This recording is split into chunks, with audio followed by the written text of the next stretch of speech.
No one in this world can you trust. Not men, not women, not beasts. This you can trust.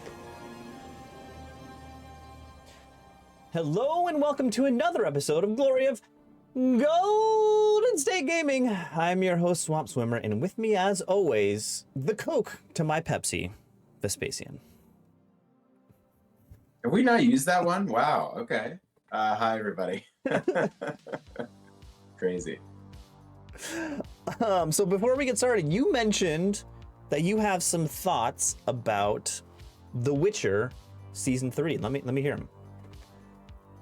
Yeah, well, I did make it through. They released it kind of in batches, which I thought was interesting. I don't think that had been done as much before. It was like 5 episodes and then 3 episodes, something like that. And a little bit bittersweet because going into the season that it's going to be, or supposed to be, Henry Cavill's last season as The Witcher, which I thought he did an excellent job kind of bringing that character to life. And I may have been, at least amongst this show's viewership, I might have been one of the outliers in that I'd never played the games, I'd never read the books going into the first season, so I was pretty new to it, and really loved seasons 1 and 2, and was excited about season 3. I left season 3 a little bit mixed. I still think that the actors did a great job, and obviously was engaged with the overall story arc, but it did. I wonder, I'm not sure if there was something about the way that they consolidated or sort of structured the episodes, but it kind of felt like there were some weird episodes where nothing happened, or they almost made a bunch of things up to sort of create an episode, and then other episodes where it was I remember in the end of the final episode of the season, where we were both my wife and I were hey, how much time is left in this episode? And it was 17 minutes, and we were there's so much to close up, and they're just wandering off down this side tangent path. And so it definitely I think structurally could have been put together a little bit better, but the content itself ended up being pretty good. They did some neat, looking back at season 1, where there was you kind of couldn't tell timing wise where each it was all out of order, episode was fitting in the timeline. They played around with that a little bit too in a scene, which was kind of a cool idea, where you had these tidbits of the scene happening and you weren't sure where they fit. So they did some neat stuff. That particular scene was kind of felt very unique. I don't know that I'd seen another show do something like that. So there's some cool things to look forward to, but definitely overall I got to the end and I was darn, I wish Cavill was coming back for season 4. So a we'll couple see. questions. I have not seen season 3 yet, any of season 3. I did finish season 2. Okay. And my opinion was season 1 was great, season 2 was meh. Did it go back up again, or did it go down again for season 3? Oh, I don't. That's tough. I might be a little bit of an outlier. I liked season 2. I didn't think it was as good as season 1, but I still liked season 2. I would say season 3 is probably on par with season 2. I would say that, aside from that structural thing where it did feel like there was some episodes where they tried to do too much, and some episodes where there was not much that happened. That's my only real big gripe with it. And then my last question, good to know, I'm definitely gonna watch season 3. I mean, it's a fantasy show, I'm gonna watch it. But the news reports are Liam Hemsworth is replacing Henry Cavill as Geralt. Any thoughts on that? My initial reaction was sort of like, you know, insert anybody here, it's going to be worse, right? But I I'm not like a Liam Hemsworth like fanboy or anything, but somebody on like an online, forum reminded I had forgotten that he played that one guy in the Hunger Games. Yeah, he was the love interest. Actually, yeah, the hunter yeah, guy. one of the two. Yeah. And their point was sort of like that is also a kind of strong silent type, who doesn't have a ton of dialogue but still kind of gets his character across.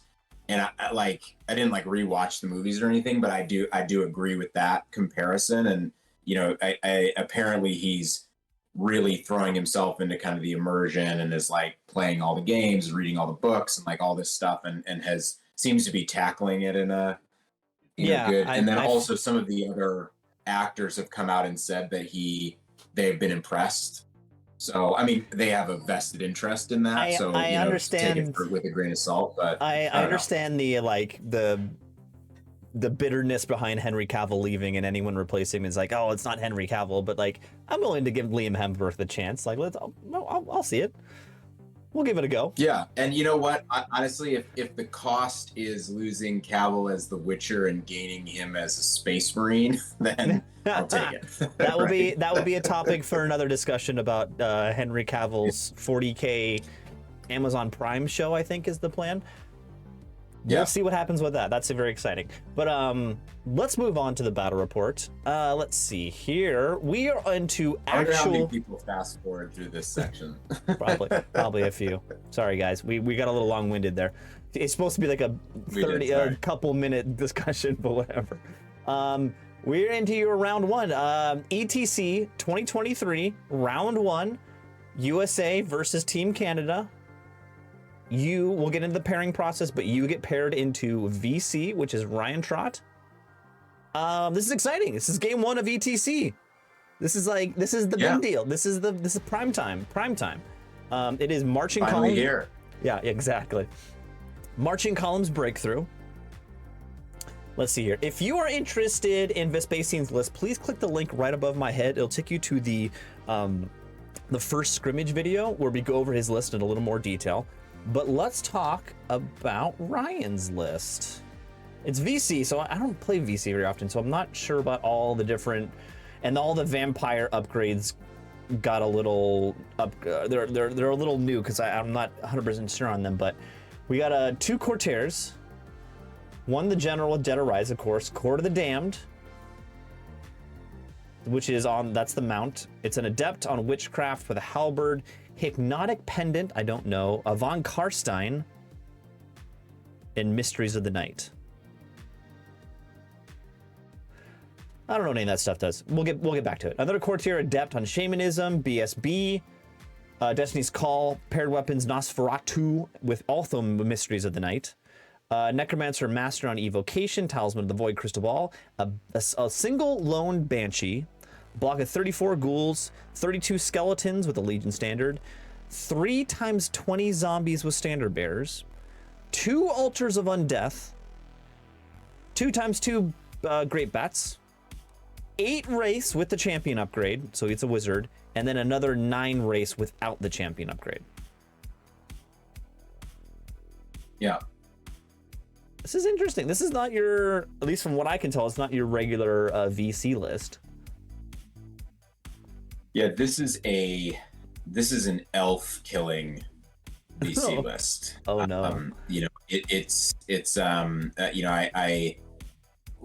Round one is an interesting one because we get the pairing like a month in advance, right? So we had a lot of time to think about, look at, play test games against. I did not get a test game directly against this, but I did get several test games against various VC lists. It has a lot of interesting tricks. That Court of the Damned gives that agility and offensive, defensive skill debuff, which combined with the Hypnotic Pendant can create situations where you're often hitting the unit on 5s because they have parry, right, and all of that. Yeah. It also gives the character distracting, if I recall correctly, and is not slouchy in close combat. It's got a lot of wounds, hard to one-shot it, basically. It's also got a ton of anti-guns, right? So you've got shamanism, you got witchcraft, right? Yeah. So you get, twisted, swarm, chilling, all that kind of stuff. It's also got not triple move, but double move from the Evo Wizard Master, and then either the Wraiths or the Witchcraft guy can take it. He didn't take Tome, so it's just double move, which combined with 17 Wraiths is a big deal. And then the Altars, is something which early game is relatively benign, but late game can become super devastating, especially for elves. And so combined with a ton of chaff and a ton of scoring, I had this as an orange matchup. This was my orange and worst matchup of the whole thing, right? Which is an interesting one, and you'll see how the way that this game plays out. ETC is not about getting 20s every time, right? It's about hitting your prediction, right? Yeah. And because of the different dynamics in the pairing process, it is sort of inevitable that one person is likely going to get a relatively bad matchup. So for me, in my first ETC game, it was me. I got the worst matchup of the whole team, absolutely. But, I think that at the same time, I have some options to play this list that, sort of guarantees a downside, right? So that's not bad for a bad matchup. The issue is, I can fight this list, I can beat this list, but it's risky, right? I have to go in early before the altars start charging up. I need to try to get off that big character on the court early, and if I fail, I probably get almost nothing. You get right? nothing, and so there's some high risk in that particular matchup. The Wraiths are a great counter to the Phoenixes. The Flame Phoenixes are great in this match, but the Wraiths can prevent them from doing what they do around the flanks pretty easily, especially with double move, right? So tough. It's definitely a tough matchup, and one that has a lot of downside risk if I play it aggressively. So we'll see what I get into. So just going into this matchup, did the team, so the team realizes unfortunately in the pairing process, you were the low man on the totem pole and you had to take the bad matchup. Did they give you a target number to get out of this matchup? Yeah, so I rated this as an orange, which on our matrix means like a 5 to 7 points, right? So it's like not going to get tabled, but pretty low upside, essentially. So going into the game, you're aiming for that 5 to 7. Correct. Yeah. Okay. Cool.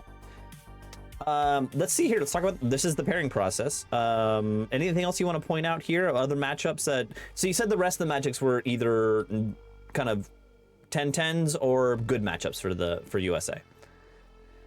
Yeah, correct. I definitely had the worst one. What we found was having triple elf, right? So we had all 3 elves, was something where often enough, 2 or all 3 of the elf armies would end up with kind of a tough matchup, right? There were some lists on their side that we had some concerns about. They had one of those Saurian lists with lots of monsters and druidism and big temple guard brick, which a lot of our armies would struggle to get big points off of. They had a UD list that with big triple snipe, long range, kind of stuff, and could be tough for some. So there were some hard matchups that we tried to protect against, and we were successful in doing that. And I think that if I recall correctly, we thought that our Sylvan Elf matchup was a good upside, and we thought that our Warriors matchup was a good upside. And the Warriors were against dwarves. Okay, dwarves. Yeah, Dornaholds. And I think that we were happy that we felt like we got a match where we could actually get some points against the Saurians, right? As opposed to having struggling to get points off of them. So I think overall we were relatively happy with how this turned out. Just obviously I ended up with kind of the crap match, right? So yeah, true. Okay, so this is marked. Oh, this is. Let me turn this sideways. Elves. There we go. He has like this is, and I ended up, spoiler alert, I ended up playing VC a few times at ETC, and this thing where they there's so many spells. I didn't write them down because there's 14 of them. Right. Jesus. So here you go. He's got, if I recall correctly, he took the double move, obviously, took a bunch of combat buffs, and a touch of the Reaper, I think, from Evo. I think he took Swarm, if I recall correctly, from Shamanism. I can't. What does it say there? Awaken the Beast and so he Chilling took Howl. Effigy for sure. Oh, he took Howl. Okay. Yeah. So that makes sense. I do have a lot of range damage. And then you can see my spells over on the right. I took Hereditary, obviously, because I have the Heirloom. I took Altered Sight because one of the potential swings in this match is I have 3 bolt throwers and he has a war platform that I can single bolt, right? And so one possible outcome with a little bit of luck is I could actually seriously damage that thing from range, which changes the shape of the matchup quite a bit, or I could kill it, right? So having Altered as a cheap cast to buff up the bolt throwers is not bad. Unity, because he has big blocks, and it's also not a bad buff for the Phoenixes if I'm expecting to get reaped or something like that. Yeah. The heal is obvious, and then Ice and Fire for the Wraiths keeps them honest. That thing eats Wraiths if it goes off, so that's kind of like a must stop if he gets them in range every turn, right? Yeah, definitely. All right, so let's move on to the next pick here. This is top of 1 movement. It looks like he got first turn. He got first turn, and this is marching columns, right? So we had to drop 3. I essentially what I was looking for was to see the way that he was going to play this match from the way that he deployed. If he deploys wide, then he's trying to go for a big win, right? If he kind of deploys all in one area, then I have a very realistic shot at pushing the objective, which it starts to really get me to that prediction that I had. So what happens is over on the left, I drop. We go 1 and 1, right, for the 3 drops with marching columns. I'm mirroring him, right? So I do my Reaver Chariots, Grey Watchers, Reavers, right? Yeah. And then he drops everything to go first, unsurprisingly. Yeah, right? Makes sense. He essentially drops everything over on that side. And at this point, I know that I have a play to essentially counter deploy, push the objective, right? So that's what I do. So for him, and it's doing this thing where I can't quite see over on the left-hand side, but basically he's got zombies with a Banshee, bats, probably more zombies, one of the altars, so another unit of bats, that big altar thing there, right? He's got one of his vampires in either a skeleton unit or zombies or something. It's honestly, this is the skeletons. This is the zombies behind it. It's a little bit hard to distinguish some of the models, but anyway, skeletons or zombies, whatever it is. And then he's got in the middle there, that's his big court. He's got that really cool Night Haunt, I can't remember, but the Bride of Death or something. It's really, really cool model there in a big unit. I think those might be the ghouls. Yeah, I think it's the ghouls. Yeah. And then he's got his one of his Wraith units in the back, the other altar up front in the forest, and the other Wraiths in the forest. Gotcha. And then I think there was a couple of things I could have done to optimize this deployment, but basically I just put everything over on the right. Yeah. Because, it's tough for him to come at my characters because the Nova Gryph can one-shot that court lord, right? Definitely. Fairly consistently. I also have a bunch of magical weapons and all those kind of things, around with the lance and everything to deal with the wraiths and the magic shuts, and even just shooting volume takes off wraiths pretty well. And so basically I put my characters out around the house to zone, keep him from moving forward too aggressively, and then I dump all of my, other scoring units over on the right. So essentially, you got my 2 bolt throwers in the center there, Lion Chariot Prince on the left of the house, Nova Griff on the right of the house, Phoenix, bolt thrower, archers in the back there, Sea Guard in front, another Sea Guard in front of them, Lancers there, and the other Phoenix is kind of in the middle there. You can see I took them off the base because the wings are too big. So, and this came up a little bit later, but I think at deployment my opponent forgot that marching columns that breakthrough has a cap, right? So you get up to 3 and then you stop, which means it's quite easy to tie, right? So exactly. I knew basically at this point, unless my opponent took a lot of risks, I had a guaranteed draw on the objective, which is a great starting point. So then definitely. we move on. And this is his turn 1 also, so he just basically shuffles up his line straight forward. Yeah. Bottom of 1. I don't see very many wounds. Yeah, and on I'm gonna apologize. This game, I was the best I ever have been at pictures. I got 1 for literally every single movement phase. It's all a win. I believe. It's also probably the most boring game of Warhammer that I've ever played. So he shuffles forward. I start moving everything as far over to the right as I can. My scoring units start, belling out to the right. Yep. I essentially I keep everything back from the from the magic move Wraith sweep, right? Making sure that if he does that, I get the Wraith unit, essentially.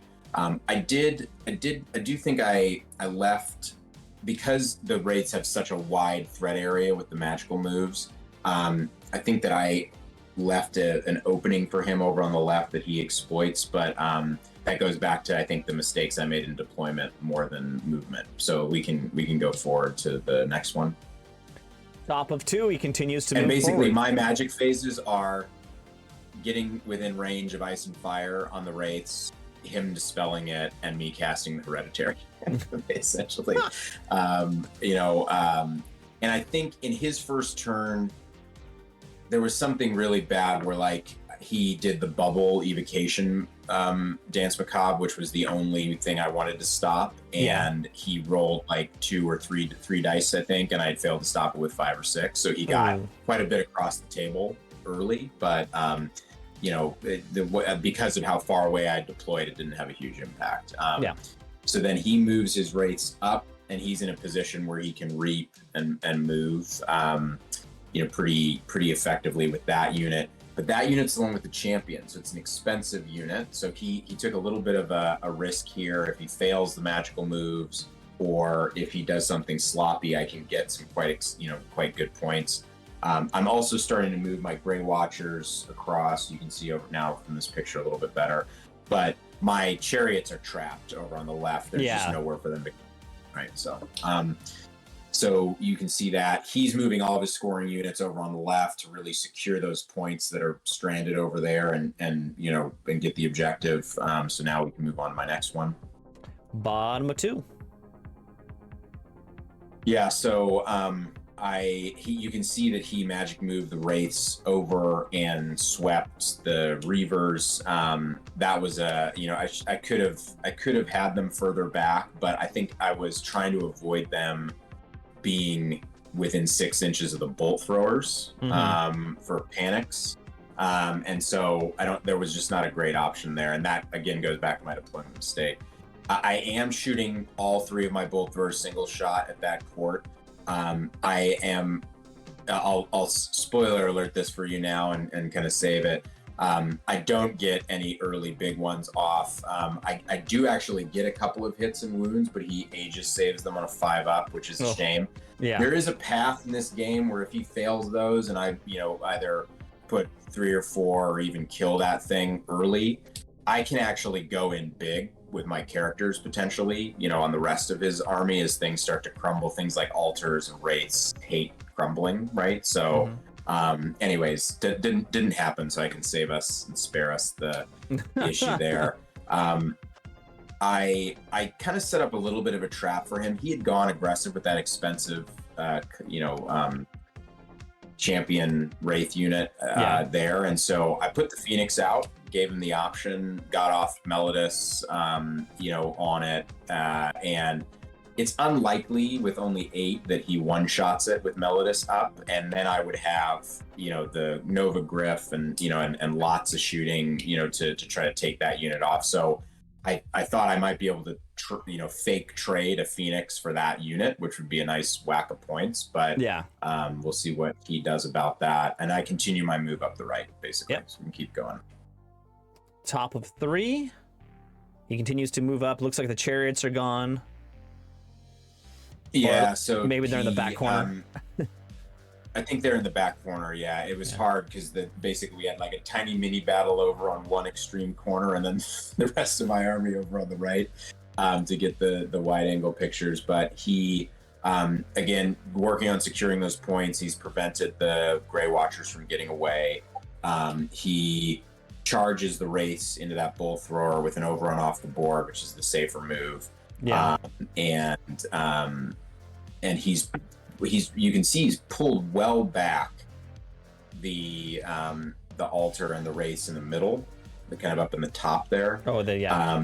Which is actually, I'm pretty happy with that outcome, because essentially by putting that Phoenix out there, I was able to sort of, at this point, the objective, is very, very secure. He doesn't even really have to move to get over there if he wanted to. So then we can move on. This is bottom of 3, nothing too exciting. Yeah. Continue to move. So he takes off that bolt thrower, overruns off the board with the Wraiths, and I continue my move, up. I'm, withdrawing everything. I basically set the Phoenixes up with a trap again for those Wraiths when they come back on the board. I didn't want them up too aggressively because then he could do some other things with them, but in that position, if he goes for a magic move over into them, 1, he's going to be well away from his magic. 2, I've got the hereditary up, and 3, I've got a second Phoenix to go after them, which with the grind and the stomps and everything, the Phoenixes can do pretty well on those units. I think I'd gotten a unity off on that unit. You can see I did a few, maybe some bolt thrower shots or something. I'd done a few wounds to it already, so it wasn't full strength. So again, trying to trap that Wraith unit if he's sloppy with it.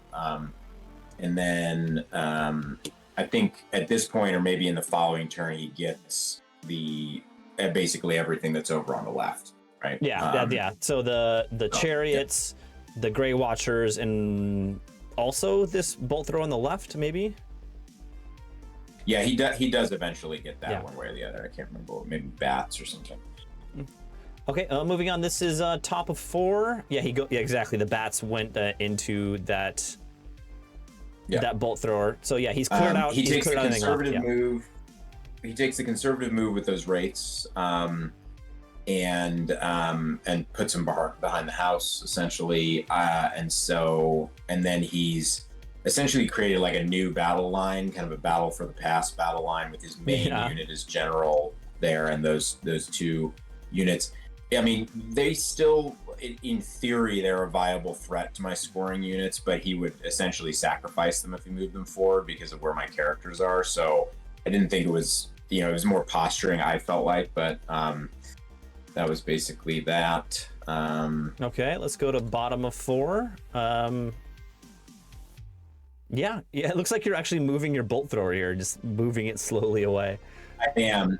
Yeah, so basically, I started doing the math on the points, and I realized that if he was able to get that bolt thrower for free without me getting any other points off of him, that it would actually notch us down a point. I was on track for an 8 at this stage if everything stayed status quo. So rather at this point, there's no way one bolt thrower is going to take off that court, right? So rather just save the points. So yeah, makes sense. So we're going to continue to move on here. This is top of 5. He does advance the race down here.